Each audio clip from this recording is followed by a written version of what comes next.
Again, this has been, 4 or 5 public meetings now, and I can't begin to imagine how angry and fed up you all are.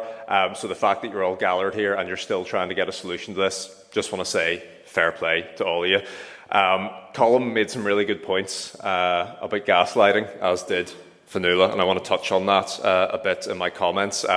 Before coming here, I went through and looked at all of the correspondence that my office in Warrenpoint, through my constituency officer Helena Young, and I have had with NIEA, Council's Environmental Health Department, the WHA and Regen since the summer up until today.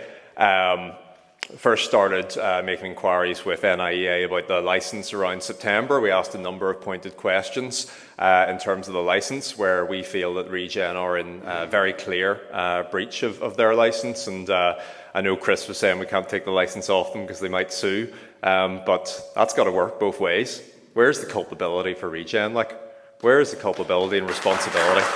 I know we're on the same page with this, Chris, and I am fed up sending chaser emails to the chocolate fire guards at NIEA as well. They have been absolutely useless and completely bereft of duty in this regard. And I'm glad to hear you talk about the Independent Environmental Protection Agency as well. That's been a party priority for us for a long time. So hopefully if Stormont gets back, our parties can work together on seeing that over the line. And I think, if there's a meeting with NIEA, maybe consider opening that to all parties as well, because they haven't been coming back to us at all. I don't know what we're doing wrong. Maybe I'm not being polite enough to them, but they haven't been responding to my queries.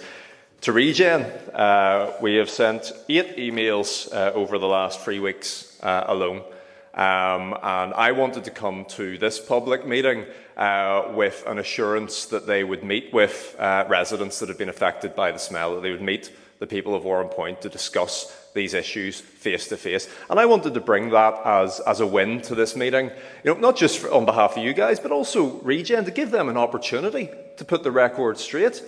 Because actually I bumped into Joseph Doherty at an event, and I went up to him and I took the opportunity and I said, look, Joe, what's happening down there is not good enough. Your engagement is abysmal. You need to go and start knocking on doors and explaining to people what's going on. And he said, yes, okay, we'll work on it, we'll work on it, etc., etc. So followed that up with a request to meet with people. They've been dodging that, saying, we don't know, we'll consider it, etc., etc. Finally got a long-winded email back today, which I think is the final answer on that, which is we're happy to meet with MLAs. No mention of residents. They don't want you guys in the room with us when they meet.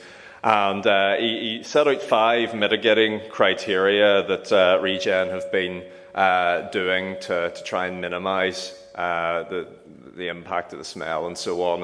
And it was galling listening to Fionnuala and what you were saying in terms of your tour and the fact that you weren't allowed in the room, because the 5th point in this email that I received today is Regen also offered a local resident the opportunity to visit the storage pile.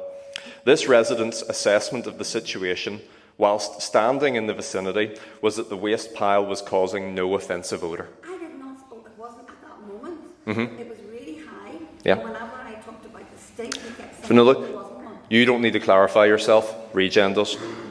And this is exactly the gaslighting that we've been seeing. Now, recently, starting in November, there was another series of reports and complaints that I got about the smell being worse than ever. And I also flagged this with the WHA and got an email back from their CEO, David Holmes, which I will also read out to you. He said, we understand that the key complainant dates to which you refer below were actually clustered around the 8th of November. We had on that day advised on social media that there was a large fish cargo on that date.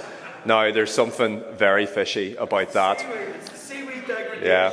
I also represent Kilkeel and Ardglass, 2 fishing ports, and I can tell you, anytime I'm in those towns, you do not smell a massive stink like you do in Warrenpoint at the moment. That is absolute nonsense. It is gaslighting, and we can't accept it. So I will be taking up Regen's offer of a meeting with MLAs. I will be making clear to them that it is absolutely appalling and unacceptable that they would not face residents. Now, I'm not saying they have to come and meet with all of you guys at once. A few residents that have been worst impacted to tell their stories with us as your elected representatives there as well to cross-examine and scrutinise them.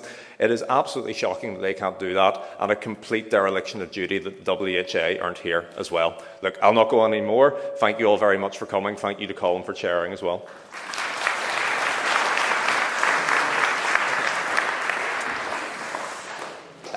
Thanks.